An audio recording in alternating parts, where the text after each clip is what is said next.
Hello, I'm Steve. A little about myself. I'm a retired law enforcement officer with 20 years of service. I began my career in the jail, worked the road, and became an investigator. During my career, my training consisted of everything from SWAT to becoming a state certified crime scene technician. I've investigated crimes from thefts to homicides. After retiring and becoming aware of true crime and web sleuths, I started my channel for web sleuths to better understand the perspectives of law enforcement. Not only do we cover true crime, I go out into the field and assist families who have lost loved ones to homicide and their cases are considered cold. Join me as we look and bring attention to these critical cases.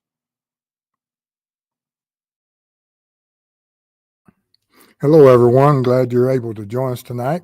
If you're new to the channel, welcome. Appreciate you being here.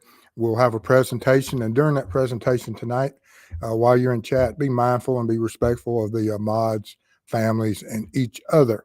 If you have any questions, throw them in there. I'll try to get to everybody as much as possible.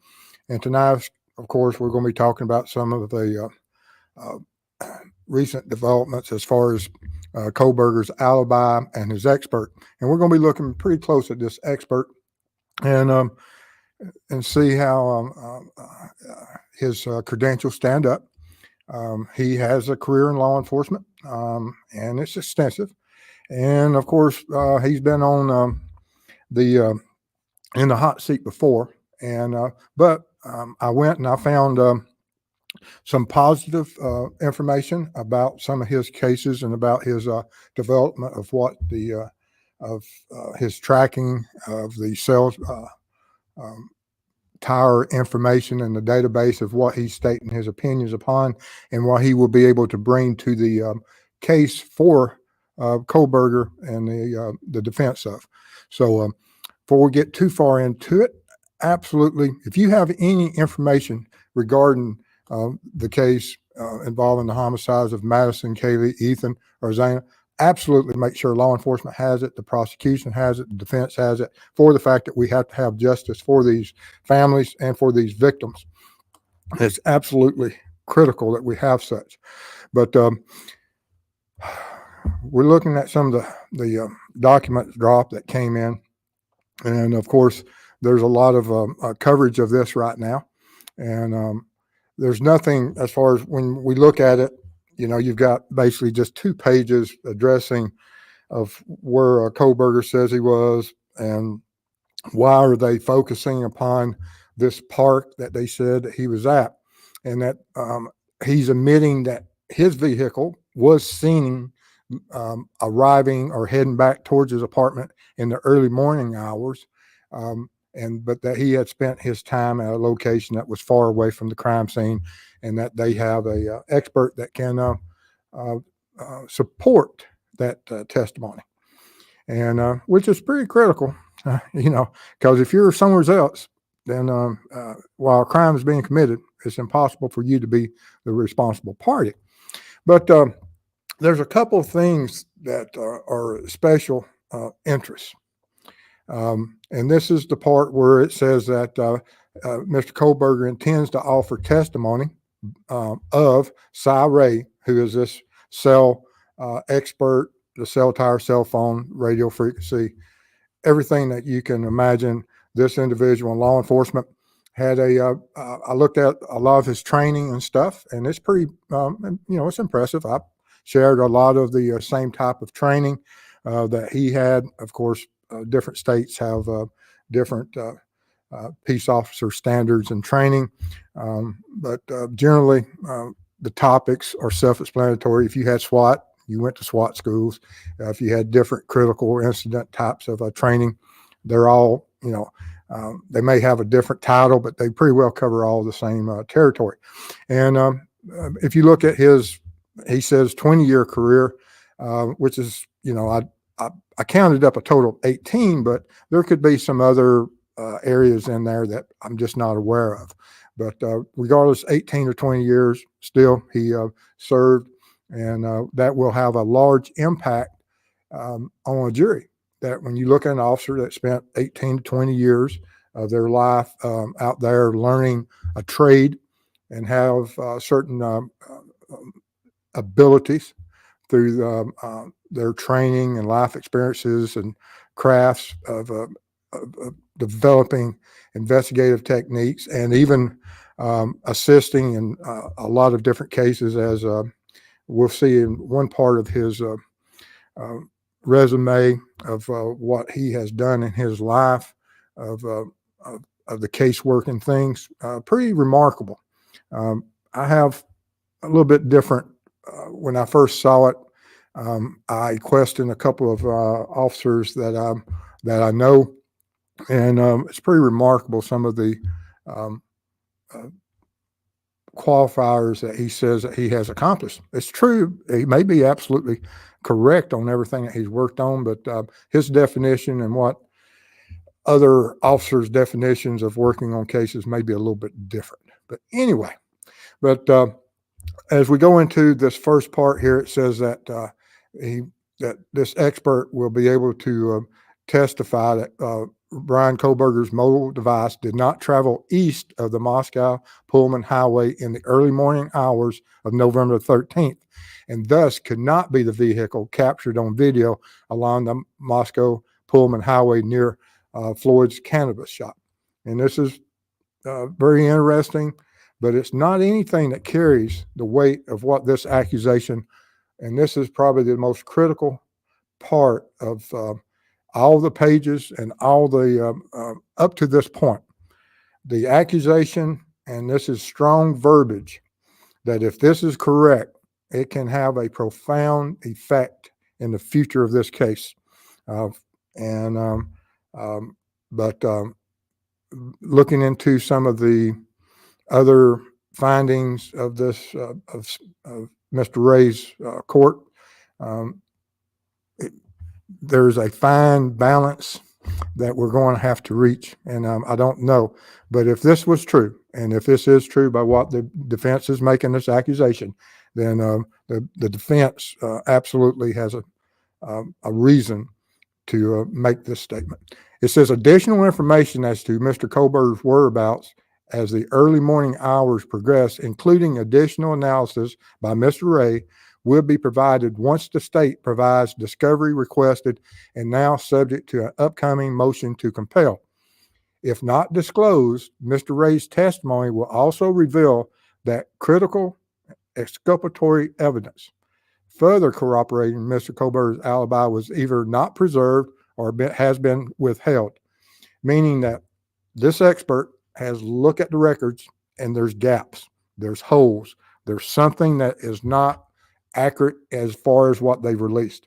That is a huge and strong statement to make when you start accusing that your client, because at the end of the day, and states, does it occur? Yes, it has occurred in the past, but it's not something that is lightly looked upon by the court or by the jury or by me, that if you withhold something and you imprison somebody and they're not the one responsible for the crime, although, his DNA is there. So do I believe it's the case? No, I think that the probable cause and everything is there, but this is a strong statement, and we have to look into it, and will it stand up to the test of time? And that's what this show is about tonight. Will this stand up to the test of time? Before we get into that, let's go into chat before I get too far and see who's here and see if we got any questions yet. I don't want to get too far behind, guys. That's my issue. Let's see here. And Adam Melodies, okay. Driving around isn't a alibi, okay. Weak Alibi by Peggy. Bama Sins here. Jill Moser. Barbara Hall, good to see you, Barbara. See Marion Tate's also in the house. Jill, Molly, Olivia too. Cold Truth. Hello, Cold Truth. Good to see you. I've been watching some of your shows and absolutely enjoy your point of view. CJK is here.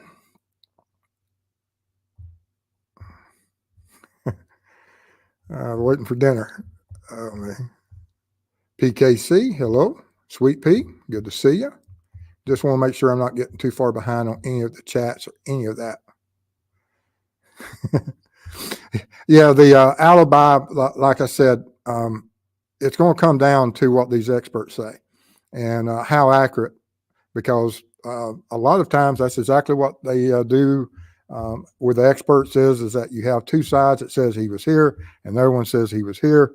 And with this case, regardless of anything, that if they just wipe the slate clean and say that neither one of the experts, as far as the cell tower information, we just wash it slate clean. We won't take either side on that. We have that DNA on that knife. So there have to be that absolutely that the defense's expert has to absolutely just wipe and just knock dead, kick it out of the ballpark, knock it out of the ballpark as far as his presentation. And I've watched a video about this expert that's coming up. He's pretty personable, likable, has a great way of presentation.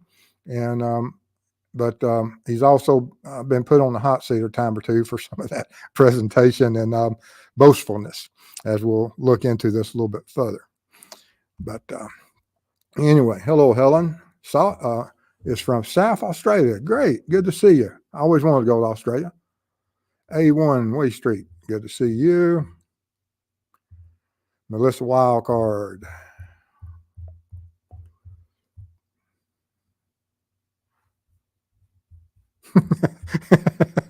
They know where we are by phone within 3 feet. Don't let the government tell you otherwise. Absolutely feel the same. I absolutely do. And if anyone knows Snowden, he would probably say it's a little bit closer than that. Peggy says, Big Brother is watching. And how accurate is that? Absolutely.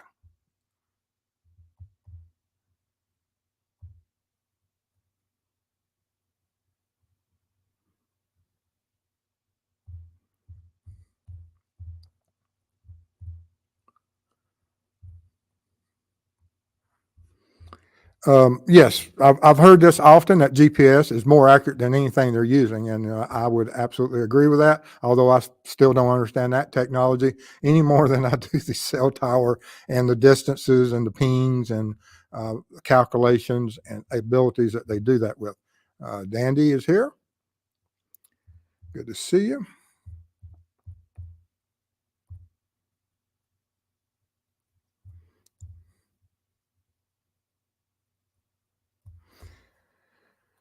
Yeah, they're talking to the jury pools in certain manners and through the court documents. There's a gag order, so there's certain things that they can't do, but through the filings in the court, they can still get that message out there, can't they?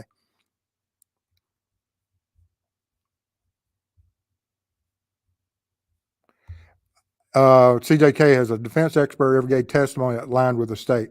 I bet rarely. I would agree.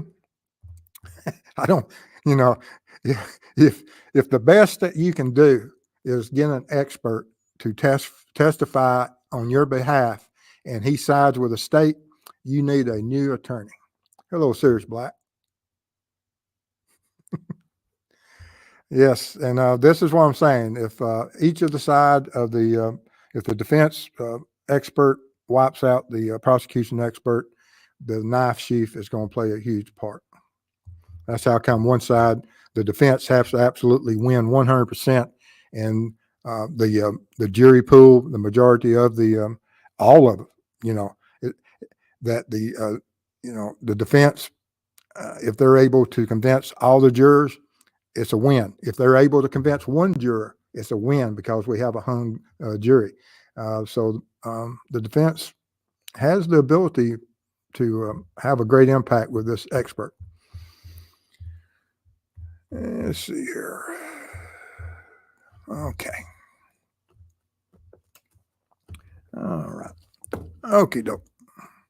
Now let's get back in here. But anyway, everything that we're talking about, the exculpatory, is regarding the Brady material. And this is a large part of any of the trial during the discovery. That's what they're trying to do, is get the Brady material in there, which is that we have to disclose everything that can have us serious consequences. For that failure to disclose can have serious consequences for the prosecution. including sanctions, or the reversal of a conviction if it's later discovered that crucial exculpatory evidence was withheld. And so if what the defense is claiming, that our witness has already discovered that there is holes, there's something that we find and we have that information, and you're going to need to disclose it to us. And does the prosecution have that? And we're still pre-trial, so the jury may never be made aware of this, but the jury pool will be exposed to this through these filings. And it's the responsibility of the prosecutor. It's not the responsibility of the defense, but the defense gave this forewarning that, hey, our expert has already found something. Are they bluffing? It could be. But it's a huge bluff, that if you don't have this, have you misstepped? And because we as the public, when we look at this and as we digest this information that's presented to the court, we look at it and we say, okay, let's give him the benefit of the doubt, because Kohberger is innocent until proven guilty. And so now we have this, just like we saw with Richard Allen, and whenever the defense steps up and they give out some type of alternative suspect or alternative alibi, that we look at that, and I appreciate moments like this for the fact that it makes me go back, look at all the evidence, and make sure that we're on the right track. Make sure that those probable cause, because we have to reassess throughout these situations, have an open mind that we can look at it, understand it, and think back and double check and check off those boxes to make sure that our everything, whichever camp we're on, if you're on the camp of the prosecution or the camp of the defense, you should do it both ways, that you look at it, reassess it, and say, that's a good point. Let's look at this. And if they are doing this, what does that mean? And we have to review that stuff. And is this a responsible way of being a member of society and ensuring our court systems work? But it's the responsibility of the prosecutor to thoroughly review all evidence and disclose any Brady material to the defense in a timely manner. And I have an issue that has to be in a timely manner. It should be immediately when you find something that says, oh, we got the wrong guy in jail, that you don't have a timely manner. You need to do it instantly, guys, for the fact that's not right for anyone to spend 1 second in jail longer than they have to. And if they had, and if it is any exculpatory evidence out there against anyone that's being housed, there's other ways that they don't have to sit in jail waiting trial. There's other alternatives, that if he's innocent, he's not a threat to society, he doesn't need to be in jail. And not saying that's the case here, but if it does exist, these attorneys absolutely should make sure the court's aware of every bit of it, and make sure that no one's spending any time in jail that shouldn't be there. All right. But now we look at a little bit about this expert's background. And I found it relatively interesting that this expert has 20 years of law enforcement experience. He lists out 5 years as a patrol operations and 13 years of criminal investigations. That comes up to 18 years for me. And then when you add up the 7, 3, 2, and 1, that all adds up to the 13 years as he's defining those. The other 2 years, was he a contractor? Was there some other type of service? I don't know. But a lot of his training experience and some of his background I looked at, we have some, parallel in our lives between himself and I. We both 20 years, or at least I'm 20 years.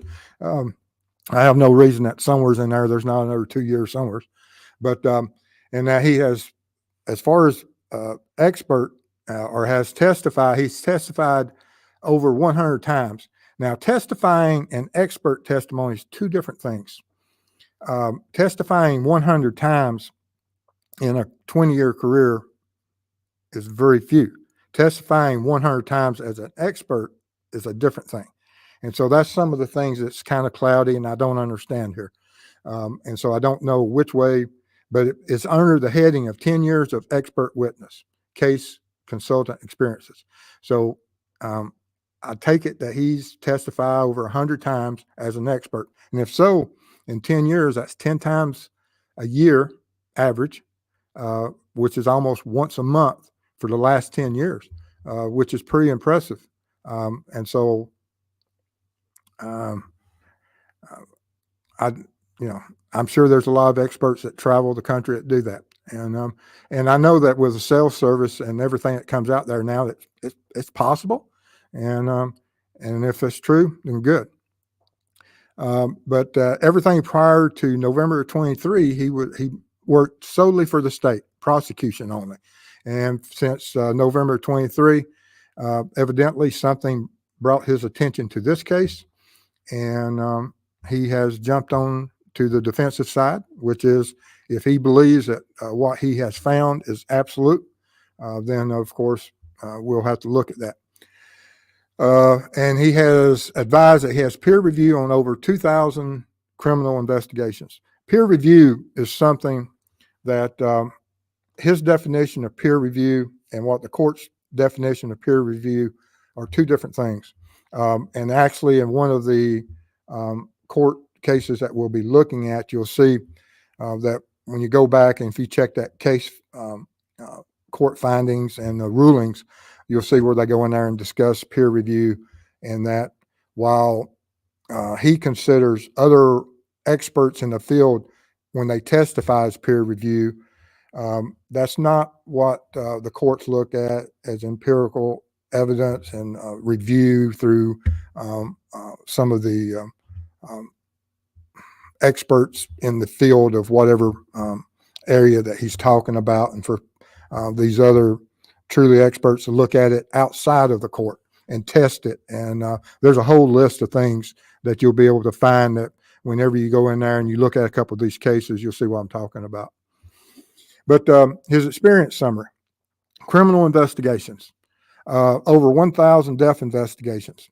Now, when I first saw that, I thought, how in the world would someone with 20 years experience get 1,000 death investigations?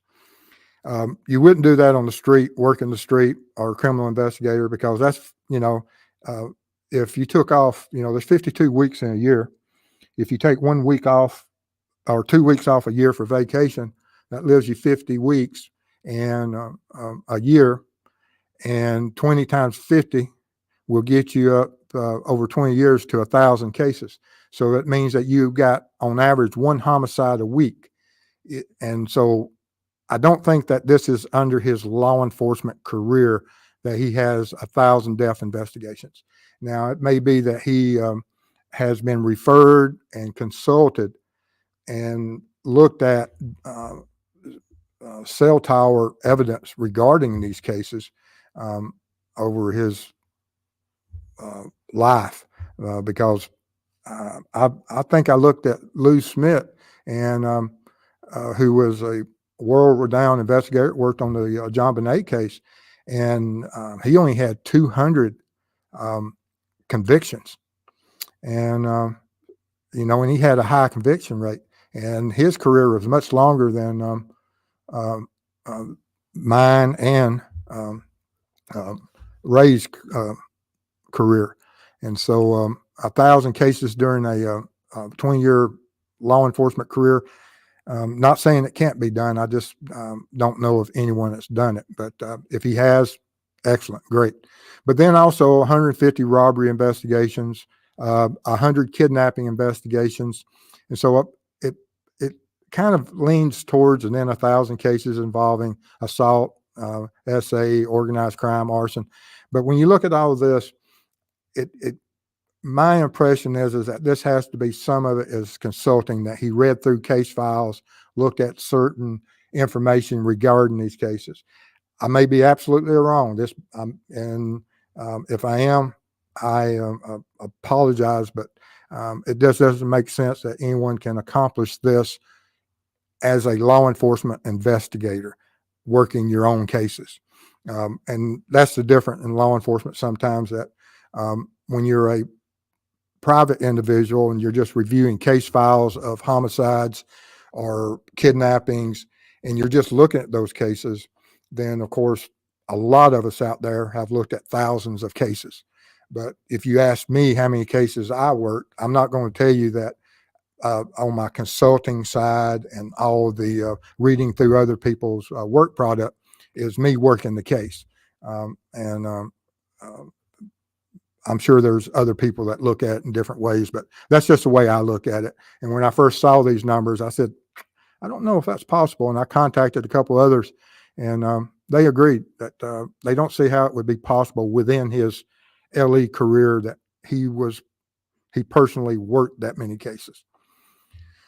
But here's some of his work, and he created the ZX database, cell tower resource for law enforcement to be able to track these cell information or cellular device information, which is a huge and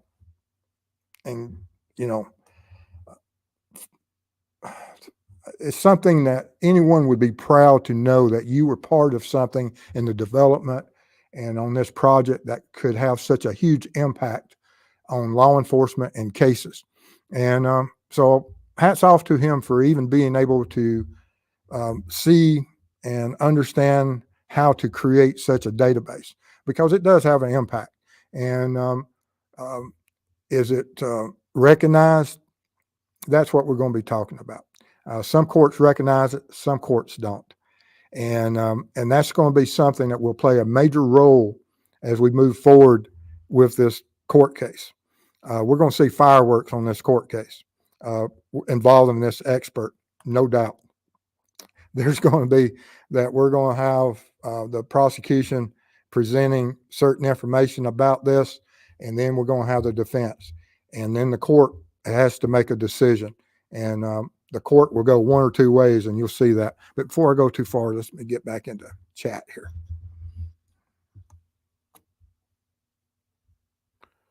And let me get back up here.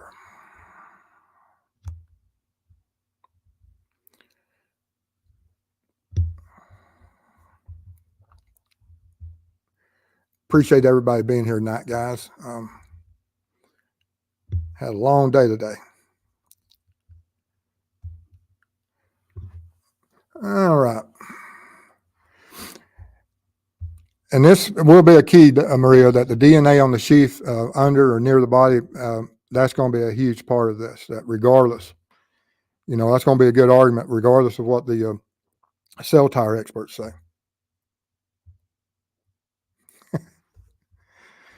Oh, yeah, stargazing. He better hope he was wishing on some of those stars. Absolutely. Hello, Jody. Good to see you. Wicked. Good to see you.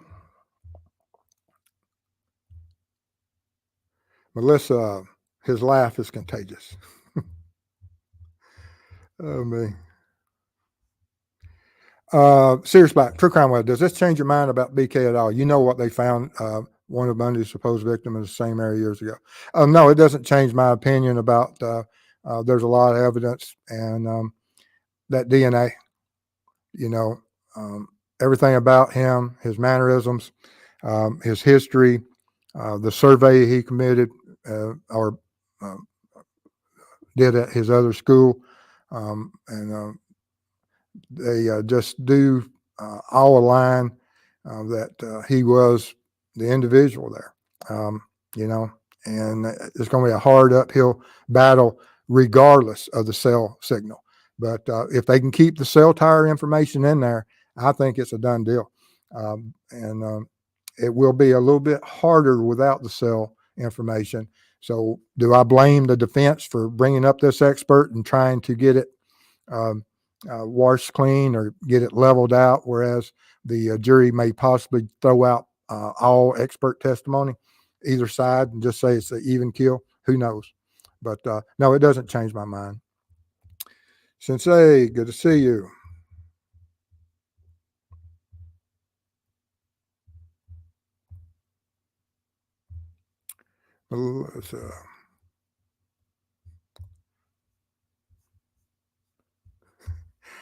if you can travel faster than the speed of light, you can look back and see history like BK communing with moon and stars while someone else commits a horrific crime. Yes, I can tell you about driving, and I drive a lot, and I don't ever reach the speed that it would take for him to do that. And the thing that this expert has to overcome is that when that phone is turned off, is the state absolutely wrong that the phone was turned off? And how are you tracking him, and how do you know where he was at during those moments?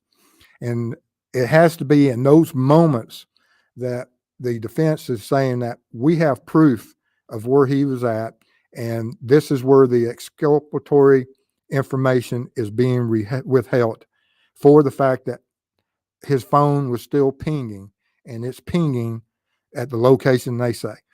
And if that's the case, which I don't believe it's the case, because if that is the case, then absolutely we do have issues here, guys.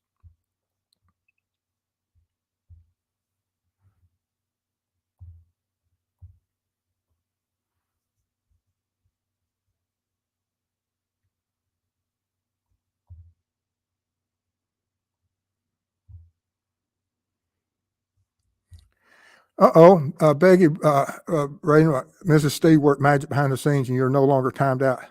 Hope you're still here. Yeah, it happens sometimes. I got timed. I got timed out last night, guys. Absolutely amazing. I was on another channel, and they accidentally timed me out, and everybody was in a fuss over there. They said, "You timed out, Mr. Steve." And so I got put in timeout jail last night. I got a good laugh out of it. I know it happens because I do it myself. Although I didn't do it this time to whoever got timed out. It wasn't me. I hope I didn't. Now I may have went across and timed someone out accidentally. I hope I didn't.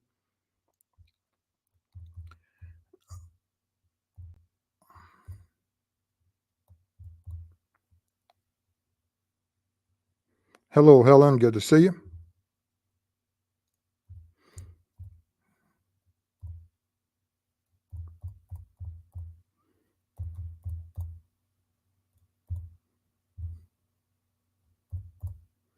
Yeah, we sometimes people get timed out accidentally for whatever reason. Like I said, I even got timed out last night.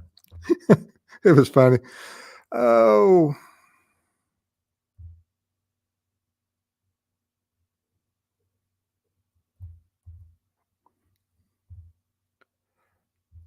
Alan Hinkle making money.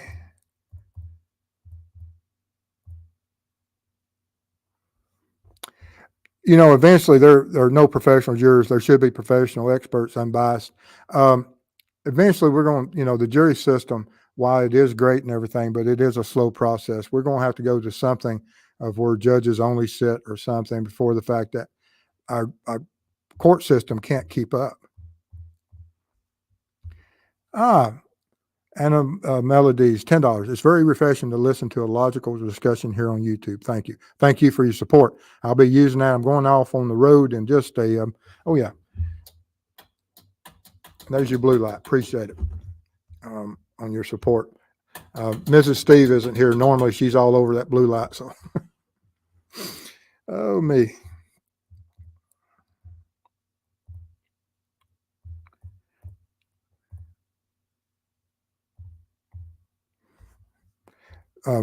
Thank you for all you do for our families, Justice for All. Absolutely. And it's an honor to be able to go out there and have such a great community supporting me that I can go out there and work with these cold case families. It means a lot. I try to tell these people all the time, like I drive a lot of miles. I just got back from 6,300 miles last month. And sometime next month, I'm probably going to put another close to 6,000 miles sometime in May and June on the road. And so there's a lot of work involved working with these families, and I couldn't do it without the communities and the co-case, the foundation that the True Crime Web Foundation that helps support us allows us to go do that. And we thank everybody out there for that ability.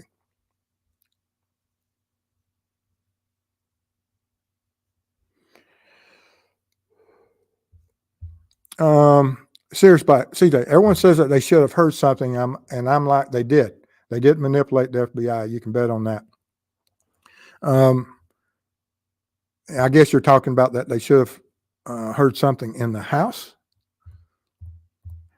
There was some testimony about certain things.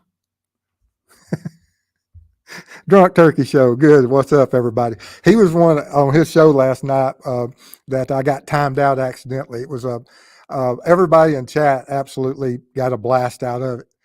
They said Steve's out trolling again, and I had people defending me, and I had people saying who's Steve, and absolutely, like I said, it's just one of those. I was in the drunk turkey jail for a while, but I'm out on probation now and enjoying freedom.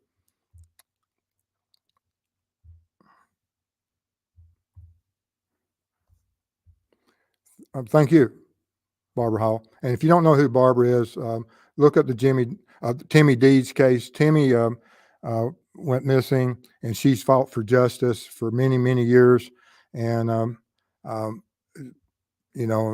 as someone that fights for justice, if you look up her case, you'll see all the hardships and everything that she's gone through throughout her life.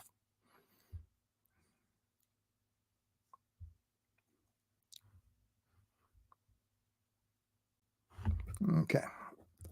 All right, let's go on in here. Now, we look at this also that he has a part of a true crime club, and he has a YouTube channel out there, and he has some content. And if you watch his content, you'll get a little bit of understanding of who he is and some of his background. You'll see his personality. I've already seen where other people have watched it, some of his, and there's differing opinions of him. He's not that old of a fellow.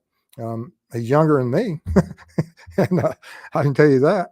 But anyway, he has an interesting career, and he's worked for a couple of different departments: Gilbert PD, and also Show Low Police Department. Don't know where that is.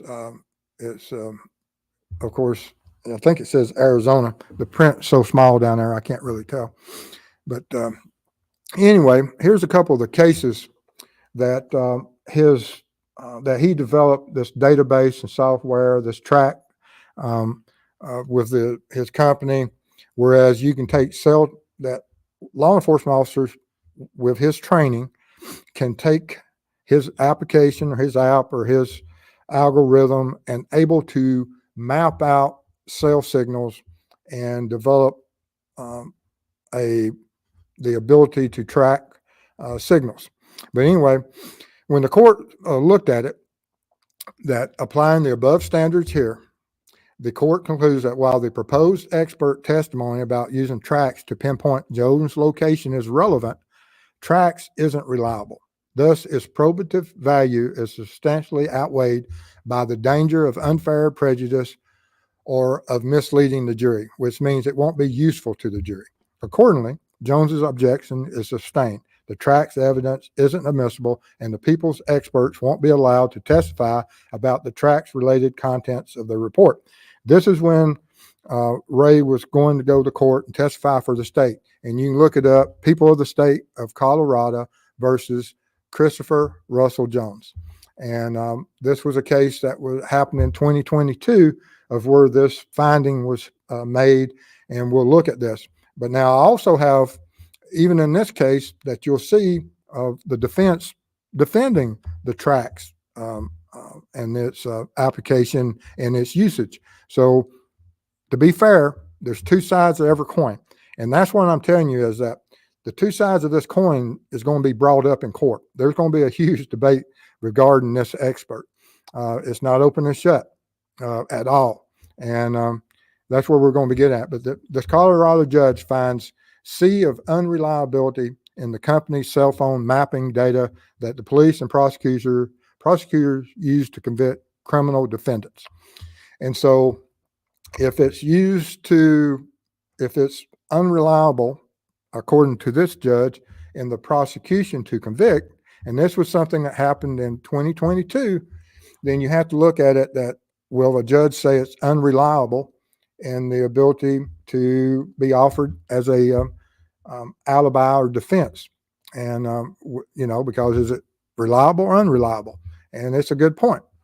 But anyway, this judge that did this finding says that the September 20th ruling from the district court prohibited prosecutors from using cell phone mapping technology from a company founded by a former Arizona police officer in the trial of a 43-year-old defendant charged with 3 felony counts. That the prosecutors ended up dropping those criminal charges, though a jury ended up convicting the defendant last month in a companion case of a misdemeanor assault that did not hinge on the cell phone. So the jury found him guilty of something that had nothing to do with the cell phone location data, but the judge did not take aim at all on the cell phone mapping data, which is widely used by law enforcement. Rather, his ruling was limited to the tracks mapping software from Chandler, Arizona-based ZX, and or ZTEX. I don't know which way you pronounce it, but which produces aerial maps prosecutors and police use to estimate the location of a defendant's cell phone during an alleged crime. In 2021, the Analytics Data Corporation, LexisNexis, acquired ZX. And the judge went on to say that Ray, he inflated his credentials, inaccurately claiming to be an engineer. The judge wrote in his ruling, stressing that Ray had testified that he is more of an engineer than an engineer. As noted, his sole academic degree is an associate's, and there's no evidence that it's related to engineering, nor is there evidence that Ray's taken any engineering classes. The judge continued, to be sure, he's created a booming business and has successfully pitched tracks to several law enforcement agencies, but a sound business model doesn't equal an accurate error rate. And so that's, he'll have to overcome this in the court. And like I said, this is a pretty recent finding. It's 2022. But you see here that the prosecution says that we respectfully disagree with the judge's ruling and will continue to consider such mapping information when provided by law enforcement investigators as part of a case presentation, Matt Lawton said in a prepared statement. However, we have advised local law enforcement agencies that certain judges may not allow such evidence to be presented at trial, and they should therefore endeavor to use other methods and rely on other evidence when available. So even in the courts, they look at it, and he's already had some judges that say, you're not going to bring it into our courthouse. And so he'll have to overcome that uphill battle. So there's certain judges out there that says no, but there's also other judges that agree and look at it. And that's where we have to be fair on this, and we have to recognize that some courts will recognize it, some won't. It hasn't got, if he had the peer reviews outside of supporting evidence of where professionals outside of him and officers using it in court and for whatever analytics and reviewing that they testify to that, yes, it's accurate, then it wouldn't really be that big an issue. And will he eventually go out and get those peer reviews? I wish he would. But anyway, there was an article that was written way back early in his career where one of the first cases that it appears that he created, and it was the starting point for where he is now, of understanding, realizing the power of the cellular devices and how to map them out that could have an impact. But anyway, in 2006, he was named Gilbert's Police Officer of the Year.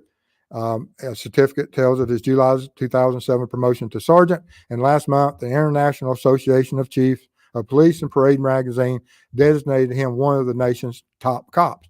That's quite an honor. I mean, if he gets up there and as he explains his career to that jury, and things like this of being top cop in the nation, or one of 13 that, he officers during that year. The top cop wasn't him. They nationally recognized one, but he was honorably mentioned in the top 13 of them. But in an article in the magazine about the award, he is credited with creating a detailed cell phone coverage map of the desert east of Fountain Hill, where the body of a 19-year-old Jackie Hartman was found February 18th. And working with engineers, this is where he worked with engineers, and identifying cell towers, Ray was able to place a suspect in the remote area where the body was found, according to a nomination letter from the police department. That's a huge award and huge recognition, and we should all appreciate that. All right, let me get back up here to chat.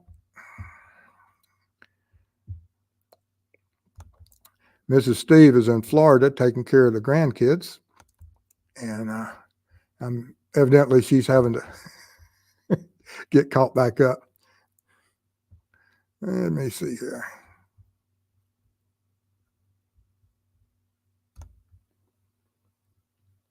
All right.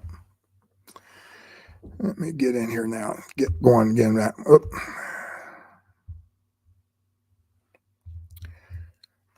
And that's what I'm saying, is that Joe Kenda had about 400 over not quite 20 years, and he solved 96% of them. And that's what I'm saying. Having 1,000 in a law enforcement career is, I don't think that's the case. Now, reviewing other people's work product, yeah. We've probably all, most of investigators, when you go through training and you are looking at all these other cases that have been worked, and you're trying to see how they produce whatever evidence and found evidence and processed evidence, that yes, there's a lot of hundreds and hundreds of hours that you spend in class, and you review a lot of cases across the country. Is he claiming some of those during the training? Probably so. Is he claiming some of them from cases submitted to him for cell phone data? More than likely, that's the 1,000 that he's shooting for.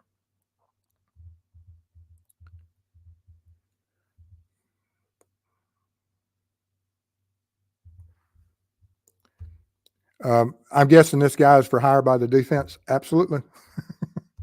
And he's going to be hired by other defenses if he's recognized. Steeler fan, good to see you.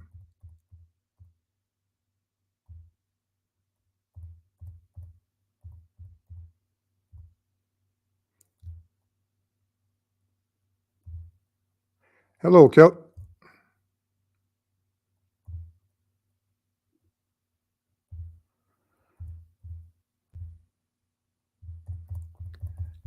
Just checking to see if we have any more questions as we go down through here, just trying to get up. It would be like OJ's trial between the defense and prosecution. Absolutely. It will be. You're going to have these experts that come in, and even on the crime scene, they're going to, whatever evidence that, and because there was so much footage of the processing of the investigators at the crime scene regarding Moscow, that the experts are going to look at that and try to find mistakes made.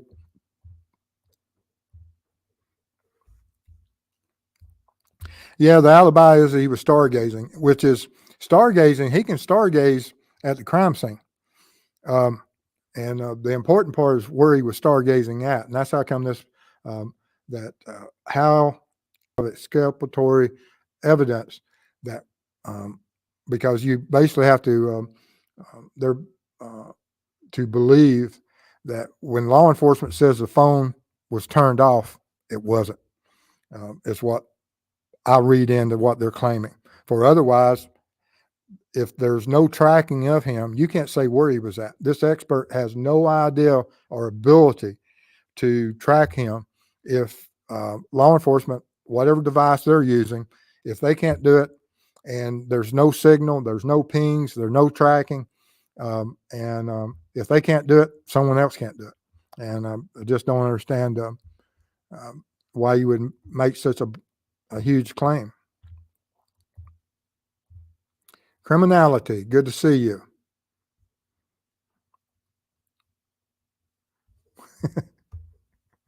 I always pick a cold, foggy night to go stargazing. Yes, I looked at it, and there was a cold, foggy, overcast night, especially around 3 o'clock. I think the clouds came in.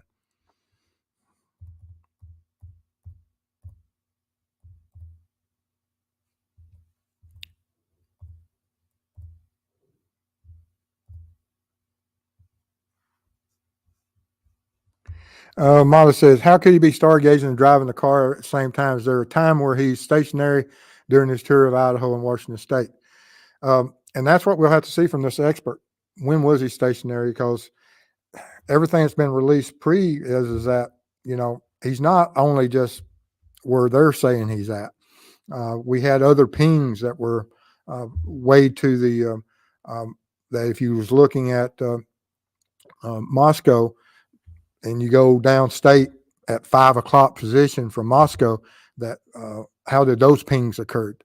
And so they're, the defense has to be saying that law enforcement is misleading everybody.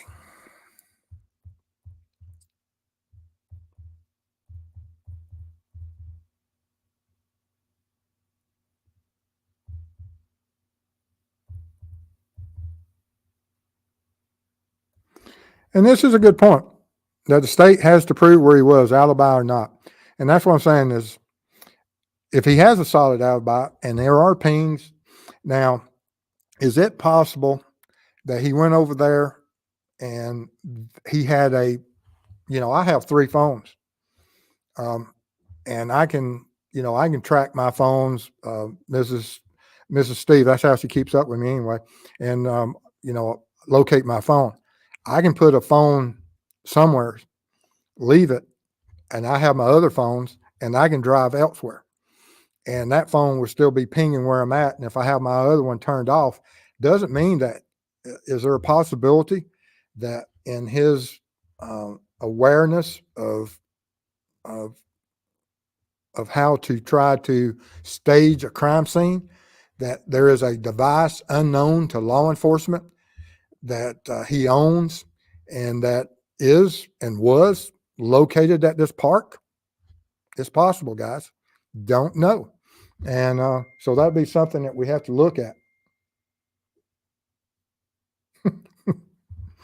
Mrs. Steve says, when I was talking about tracking my phone, she says, especially when they fall out of your pocket while on the tractor. You lose a phone or two off the tractor and you never live it down, guys. Just like start a fire on the kitchen stove or groceries. You just don't live it down. No, the Trax app is for cellular devices, cell phone signals, and that's what it's for. It's not for his runs. It's for tracking cell phones of individuals that are accused of crimes, to identify their locations and being able to track them in their movements when crimes are committed.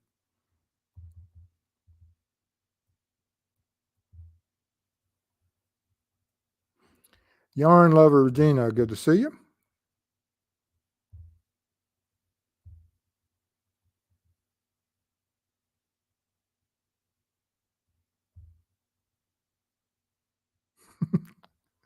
I'm glad I didn't time anyone out tonight.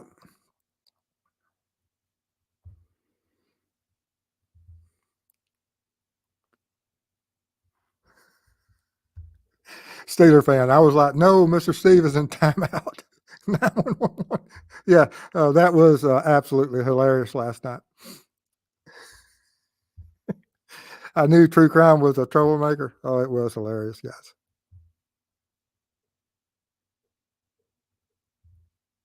Yeah, Miranda, his car is next to the house, same model, same color. So, yes, he has to talk about that. And he's going to have to clarify that.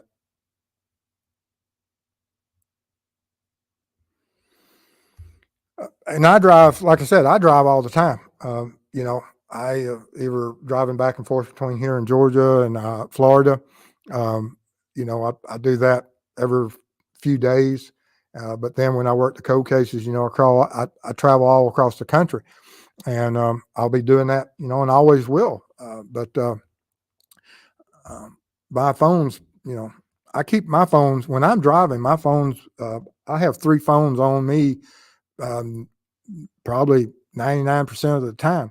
So the only times that sometimes during certain chores or working on my property that I'll only carry one, but most of the time I carry all 3.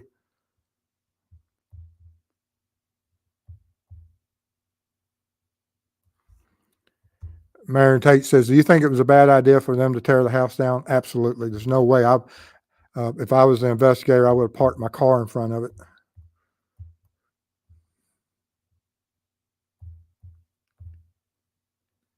CJK, love Mrs. Steve. Absolutely.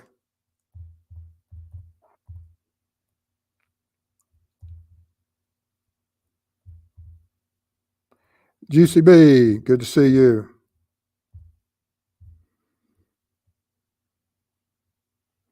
Vet Girl, good to see you. Sweet Pea, $9.99. Thank you. Appreciate your support. There's your blue light.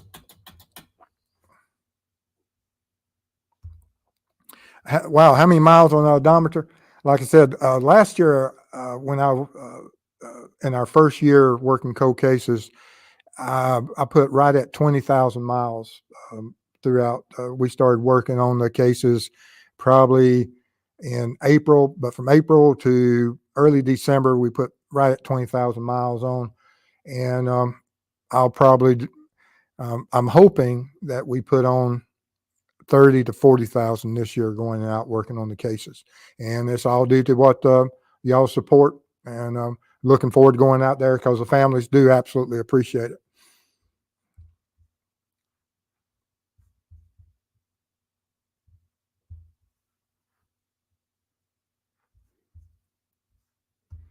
Yes, I actually looked that up last night. You can go into historical weather for Pullman, Washington, or Moscow, and you can pull up what the weather and cloud conditions were. And it's icy, foggy. And at 3 o'clock, I think the cloudy overcast came in from the whichever weather app I was looking at.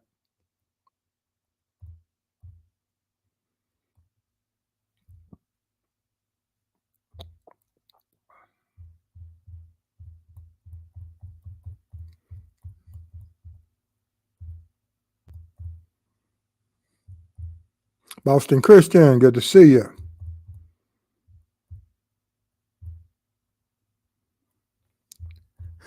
I hope this isn't the cell phone mapper being used in Delphi. The cell phone data in Delphi, like I said, went out and did that. Those tests, absolutely unbelievable. Black Witter, good to see you. Kelly, good to see you.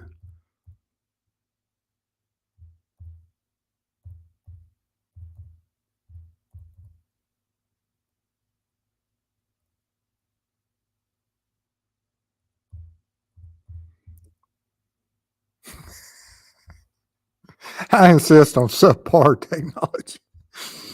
Oh, man.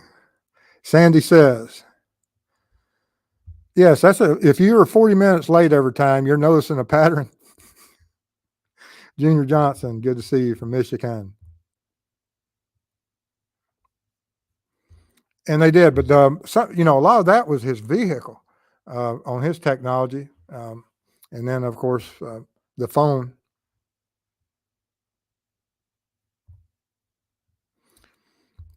Yes, if there's any benchmark testing results, and this is where the courts went in and they had issues about the benchmark testing and peer review.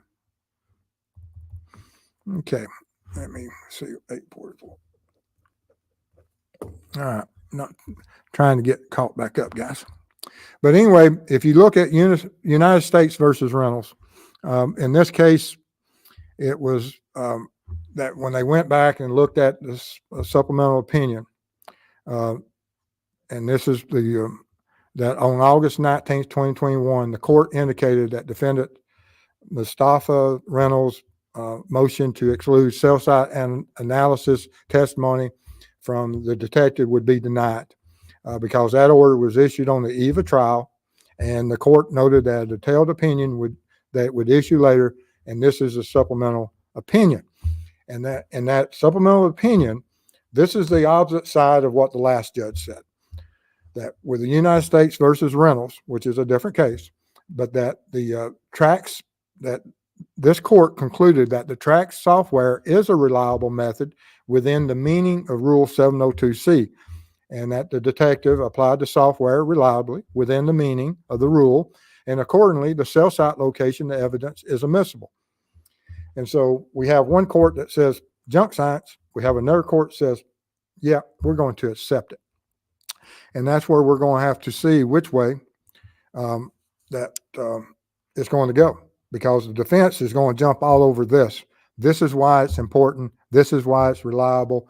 And of course, the prosecution is going to jump on it from the other side. This is why it's unreliable. This is why it's all made up, and who and how. And this will all be taken care of.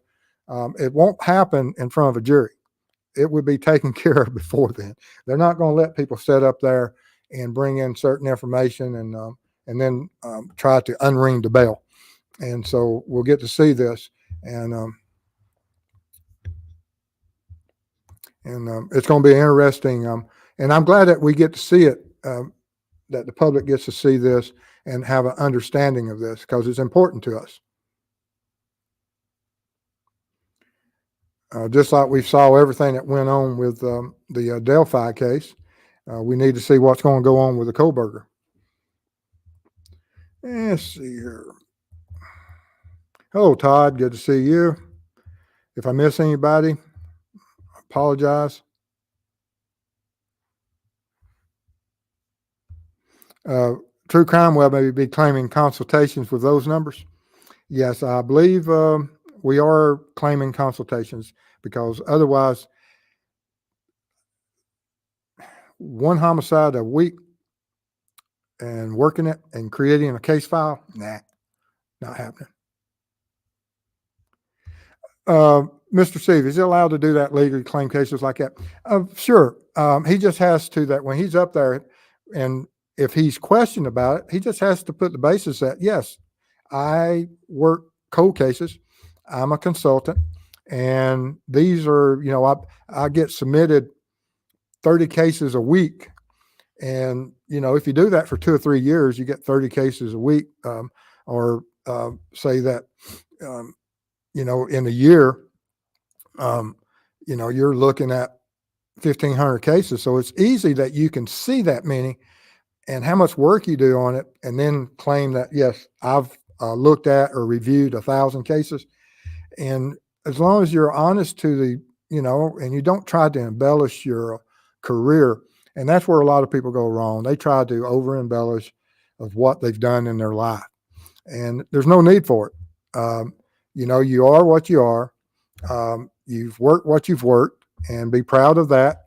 And but some people, and I don't know, he may have worked, and he may be the Sherlock Holmes of modern times. I don't know, but I do appreciate that when he first saw that he was able, and he found justice for that one family, or where he was recognized as one of the top officers in the country. That's a huge moment.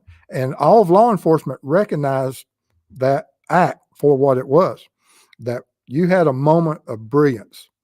And I don't know, there may have been other programs out there working it, but he found one that worked best for him, and he was able to develop that map. And so kudos to him. And kudos if he can, advance that technology, because we need it. I don't care where it comes from. We need that technology. Lauren's 58, $10. Thanks, Steve, for your presentation. I wondered about the paragraph at exculpatory evidence. Also, the gate to Hawaii, I don't know, park is locked from dusk to 7. And I had seen that. Thank you for your support. I appreciate that. I'll be using that just a few weeks. But the locking it and parking and where was he? But like we were talking about earlier, if he has another device that he pre-staged or possibly pre-staged there, that's going to be something that will be very interesting. And there will be a lot of questions asked how long that phone sat there. So I don't think that's the case, but it is a possibility. Is there a way that you can turn a phone on and off remotely to pop up somewhere? I'm sure there's criminals that's thought of it.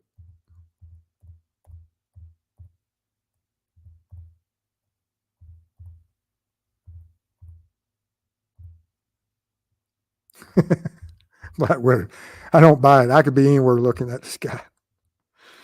Oh, man. From Pullman, and let's see, did I put that one in here? No, I didn't. Dang it. I had pulled that up. The location of this from Pullman is in the opposite direction of that. If you looked at where Moscow is and this location, which is probably somewhere around 3 o'clock from Pullman. Well, if you went to 7 o'clock p.m. or 7 o'clock on your clock dial, that's about as far away from Pullman as you can get. I mean, not Pullman, but from Moscow. And it's key that they're trying to further that distance and maximize it, that the further away we can get him from Moscow and from where the deaths of these victims, the better for him. And that's what they're doing. Lori Lowe, good to see you. The defense isn't saying anything different than the expert. His phone was off while in Moscow, so obviously it's not going to put him anywhere. Plus, it says in November he went to the park, not the 13th. Drunk Turkey Show. Thank you. Appreciate that. I'm not going to put you in, what is it, True Crime Web jail. Stacy Mom, what a lame alibi. Well, we're going to see how lame it is because they made a strong statement. And, we've seen this in other cases, where the defense comes in and even in their opening statements, they'll make somewhere they come up with this alternate theory. And with Casey Anthony case, absolutely the same thing, that what was happening there, that no one foresaw what they were going to come up with. Will the defense do something like that? I hope not.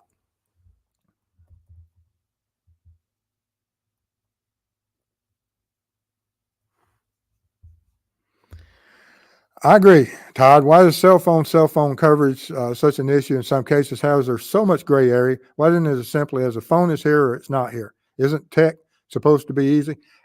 And if we go by what the father of one of the victims said, that investigators are going to be made aware of new technologies and how people are tracked.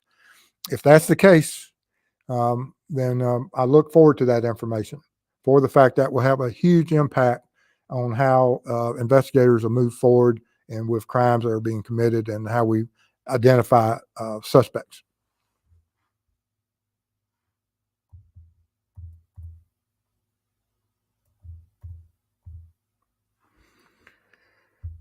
Alan says it's not really an alibi. An alibi is when you can prove you were elsewhere from the crime scene.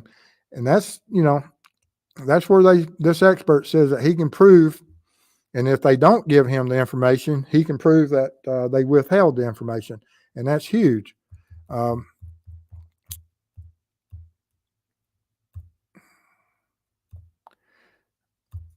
Here. And like I said, this is a huge claim that Mr. Ray will be provided once the state provides discovery requested and now subject to an upcoming motion to compel. So they're going to, they have an upcoming motion to compel that you're going to give us this evidence. And if you do not disclose it, Mr. Ray's testimony will also reveal that critical exculpatory evidence further corroborating Mr. Kohberger's alibi was either not preserved or has been withheld. So that's a huge statement.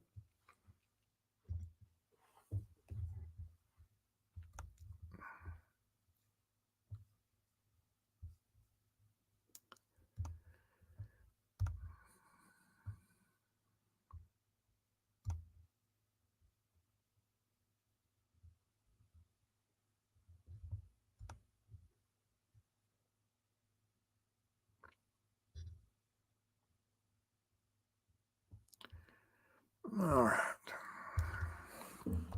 Get caught back up, guys. Hello, Cynthia Gaines.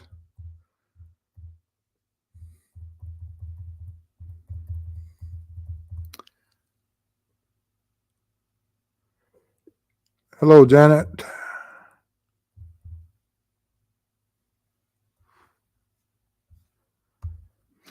He supposedly took photos while stargazing, but surely his phone would have been on.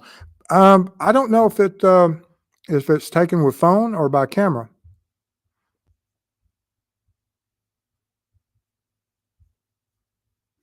Very kind of you, Miranda. Appreciate that. Very kind of you.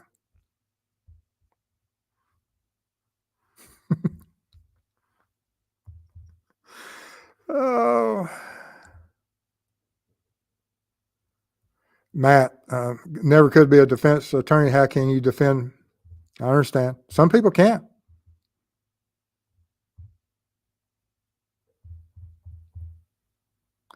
Yeah, there's no license plates on those vehicles, and I think once he registers vehicles shortly after that, it would he would have had to have a tag on the front. The way I understand, they just have similar vehicles. They don't have any plate. I hope they have plates.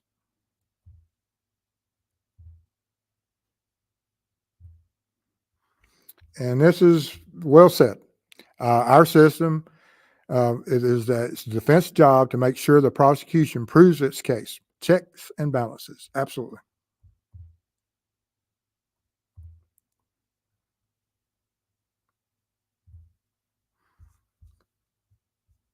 Black Wearer says, love that blue light. Mrs. Steve does.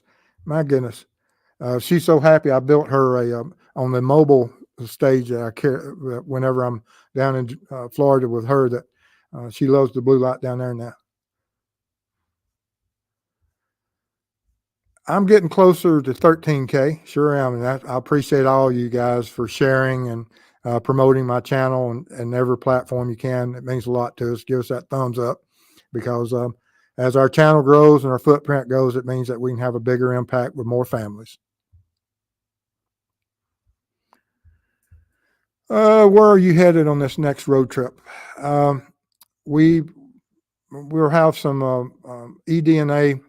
I heard back from the university, and we've got to move forward on finalizing terms of service and things of that nature. And there's still a few hoops to jump through. But as soon as we identify those cases and we hit the road, I'll know more about what the final cases and what our mission will be on those.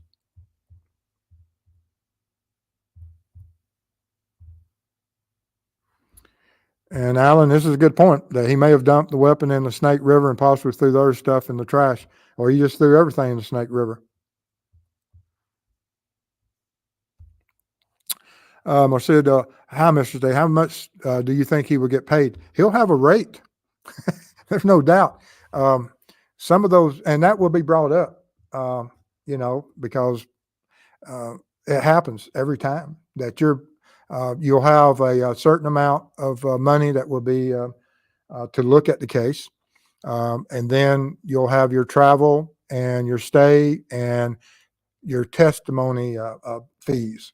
And all that will be revealed in court. So I have no idea how much he'll be paid, but it'll be thousands of dollars. Hello, Kimberly Lotz.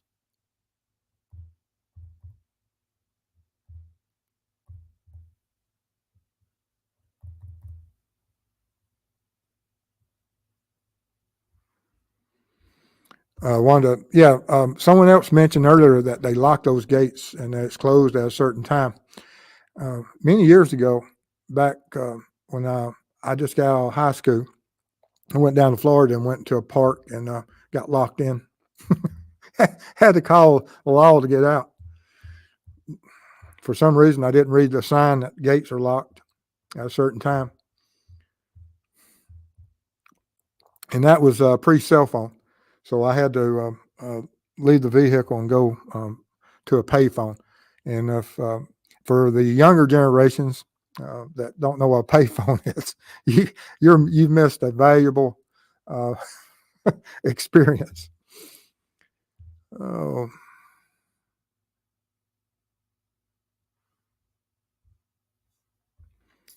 When the probable cause affidavit came out, it stated he was in Clarkson. I wonder if that area was a possible dumping ground. And then you about fell out of your chair when the alibi came out.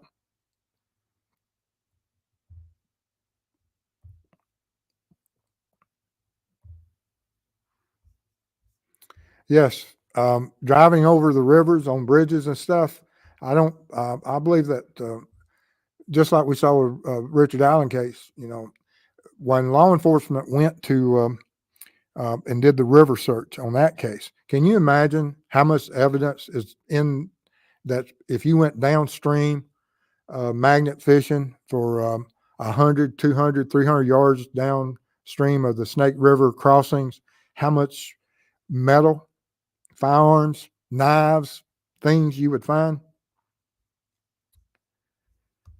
How far is the crime scene from the park? About 12. I guess by road surface, it's less than 20 miles, but you can't get much further from the park. Like I said, if you put the position of where Moscow is to where the park is, that is, they maximize the difference between the two. And they did that for a reason. That's what defense does.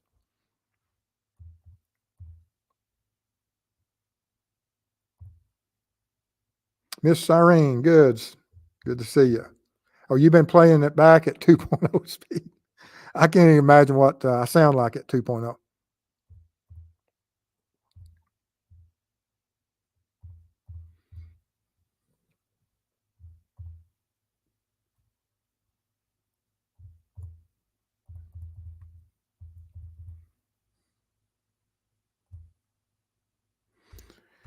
And that's a good point. I don't know if a bridge camera would pick up someone throwing a knife out the window. Yes. And don't know how many bridges out there have those.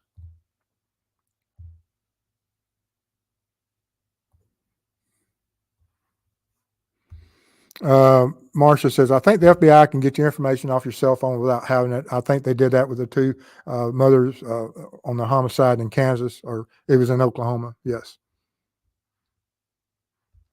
Todd says, does this not feel like a typical Hail Mary from the defense? It's a little bit more than a Hail Mary. I mean, they throwing out statements that are strong statements. I give it a little bit more than just a Hail Mary. Now, I have no respect for them whatsoever. If you don't back up the claim, when you start saying that the state and law enforcement is targeting just for whatever reason, you better back that up.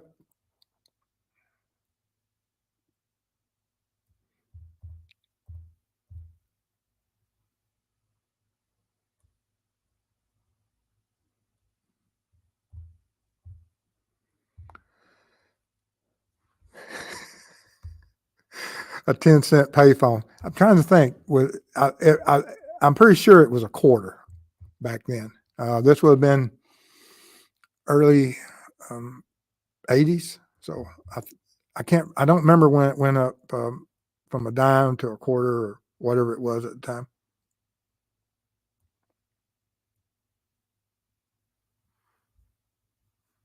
Miss Cyrene says, do you think there would have been other unaliving if BK is not the arrested suspect, such as a serial offender?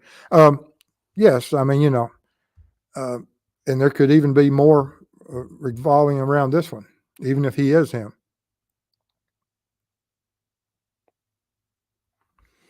M. Mulligan, I don't think I'd travel 30 miles to dump a weapon and clothes. I agree. Anytime, and like I said, in our training way back in the day, we had this 10-minute, 7-mile rule. And even in the Oklahoma case, I think you look at it, and where the homicides occurred, where the abduction occurred, or whatever happened there on the road to where they were found was like 8 miles or 8-point-something miles. So it's just right within that 7-mile, 10-minute rule that they taught us way back then. But you always have outliers that sometimes you'll have cases that victims will be 20-something miles, and then you'll have victims that's 1 mile. But it goes for the evidence too. The longer you're with evidence of a crime, the more likely things can happen, go bad, and discovery of that.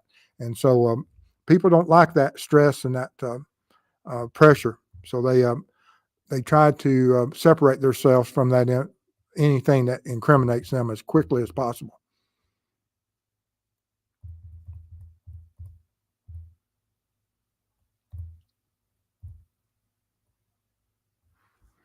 Kelly says, I wish I felt safe enough to drive around at night when I'm restless. Some of my drive times, like I said, when I'm out on the road, and I'm driving, it's not uncommon for me that when I go out on my trips that I'll drive 15 to 17 hours a day for the fact that the only way, and then the next day, whenever I try to get to those locations, I can maximize my time spent on working a case because I wish I could take off for a month, but I have a lot of other things that have to be taken care of currently. At some point in the future, that won't be the case, but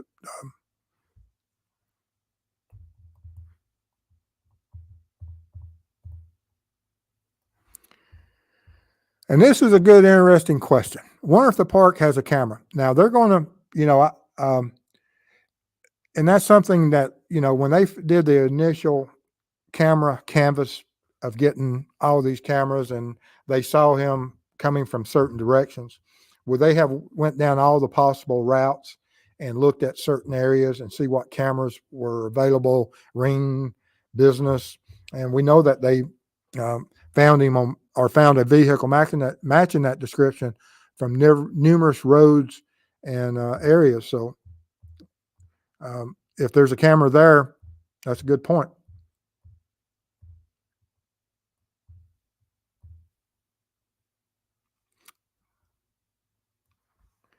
DG, I'm behind, so sorry if you already answered. Is this expert using different techniques, technology? How can two experts look at the same data and have such different perspectives? It would be how he enters the data into his creation, because he's the one that created and knows more about this technology than anyone. He developed it with engineers and to have a specific success rate, and he knows it inside and out.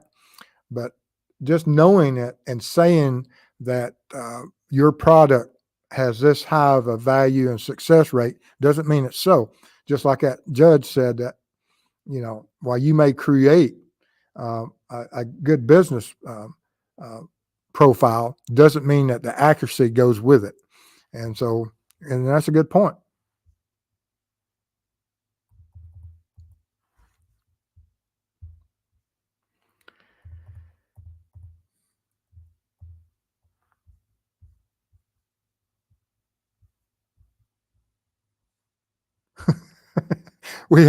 Helen says they still have pay phones in South Australia, and they're free. No one will use them. Yeah, he wants to stop a car and get out and use. Oh,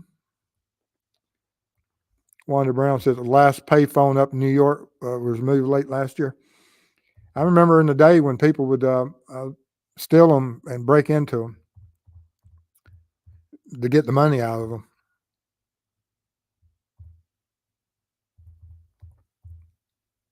Cunningham, good to see you.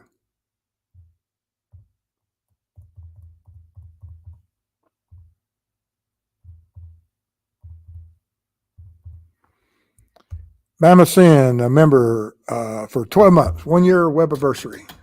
Webiversary, that's a good term. Thank you. Thank you for your support also. All right. I appreciate everybody being here tonight. And let me go up here and go through everybody again. Anima Melodies is very $10. Thank you. Sweet Pea $9.99. Appreciate it. Lauren's $10. Appreciate it. And also Bama Sin $12. And also, who was it? It was Miss Cyrene. On our last show, she gave a $20 donation just as soon as I hit end the show. And she hit the $20 donation right then. And I appreciate that. And I didn't. So, Miss, here's your blue light also for what our last show the other day. Thank you for your support. We appreciate it. Oh, Bama Sin. Celebrating 12 months as the best true crime web. Thank you. $12. Thank you, Bama Sin. Appreciate that. All right, guys. But we appreciate it. And if you have any information on this case, make sure law enforcement has it. Y'all stay safe out there, and we'll see you soon, guys. Bye.